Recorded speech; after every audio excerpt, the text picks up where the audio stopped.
Welcome to Earth, the only planet in the neighborhood with a built-in swimming pool that covers 70% of the surface. We have 326 million trillion gallons of water. We are literally drowning in the stuff. And yet, we are thirsty.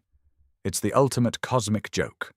It's like dying of hunger while locked inside a Costco. But you can't open the cans. Why? Why are we fighting wars over rivers when the Pacific Ocean is right there? The answer isn't scarcity. The answer is physics. And physics is expensive. Welcome to the fine print.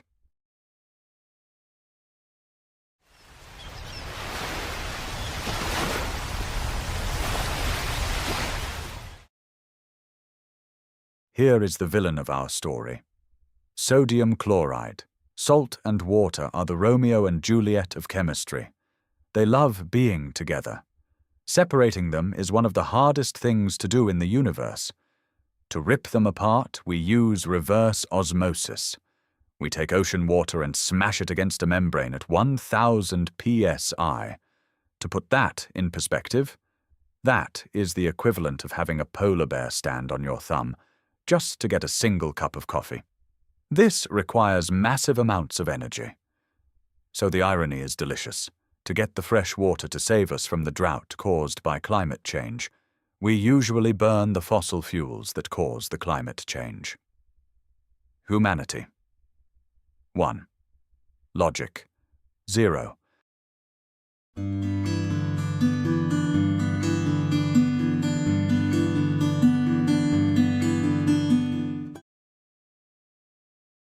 Now, I know what you're thinking. Just boil the ocean, capture the steam. It's called rain. Genius. Technically, you're right. But have you met my friend, latent heat? Water has a superpower. It hates changing state. To turn liquid water into gas takes 5 times more energy than just heating it up. To boil enough ocean to feed a city like London, you'd effectively have to set London on fire just to generate the heat. It works on paper. In reality, it's a thermodynamic bankruptcy.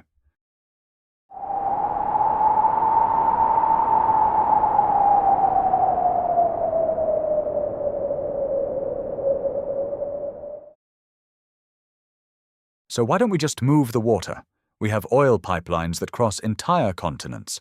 Why not build a water pipeline from the wet parts of Scotland to the dry parts of Spain?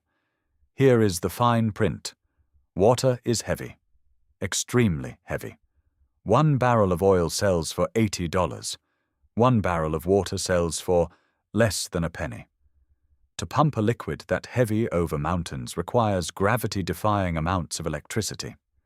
The cost of electricity to pump the water exceeds the value of the water itself within 200 miles. Moving water is a fool's errand. It is economically impossible. Which brings us back to the factory. If we can't bring the water to the people, we have to build the ocean next to the city. But there is a catch. There is always a catch.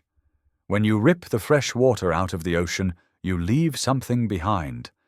A super-concentrated, hyper-salty sludge called brine. For every liter of fresh water we make, we create a liter of this toxic soup. It is twice as salty as the ocean and laced with the chemicals we used to clean the pipes.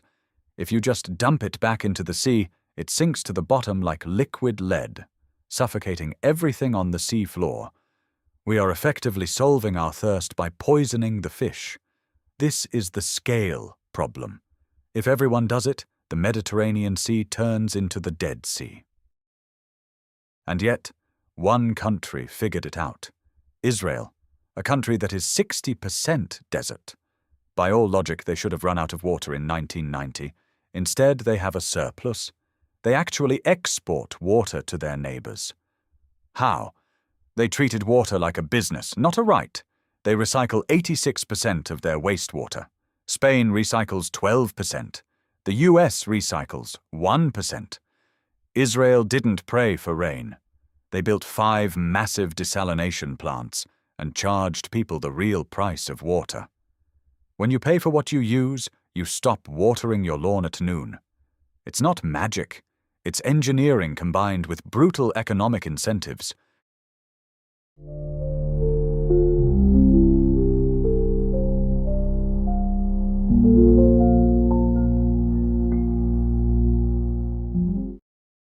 But the price of water isn't just measured in dollars, it's measured in blood. While we debate the cost of desalination, the world is quietly moving pieces on a chessboard that most of us don't even see. Look at the map. The Nile River. For thousands of years it belonged to Egypt. But now Ethiopia is building the Grand Renaissance Dam upstream. They control the tap. If they turn it off, Egypt dries up in months. This isn't economics anymore, this is survival. Or look at China. They control the Tibetan Plateau, the source of the Mekong and the Brahmaputra rivers. They hold the water security of India and Southeast Asia in their hands. We are moving into an era where water is the new oil, and dams are the new nuclear weapons. The financial markets are already reacting. Hedge funds are buying water rights in Colorado and Australia. They know what's coming. When the scarcity hits, the price of fresh water won't just double, it will go vertical. And the companies that control the desalination technology, the ones turning the poison ocean into life, they won't just be profitable, they will be the most powerful corporations on Earth. So the question isn't, can we afford to desalinate? The question is, can we afford not to?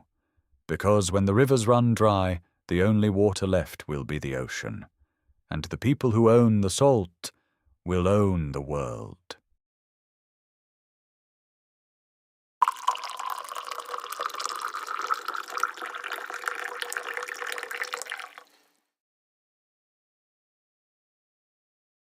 So where does this leave us?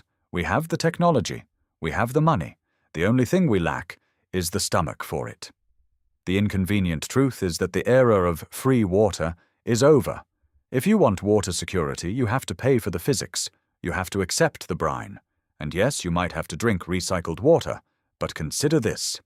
Statistically, every glass of water you drink already contains molecules that once passed through Julius Caesar. There is no such thing as new water. It's just your turn to use it. The fine print is this. Water is no longer a gift from nature. It is an industrial product, manufactured by engineers. Until we treat it like one, we will keep draining our rivers until they are dust. We don't have a water crisis, we have a reality crisis. This is the fine print. If you enjoyed this deep dive, subscribe. We're just getting started.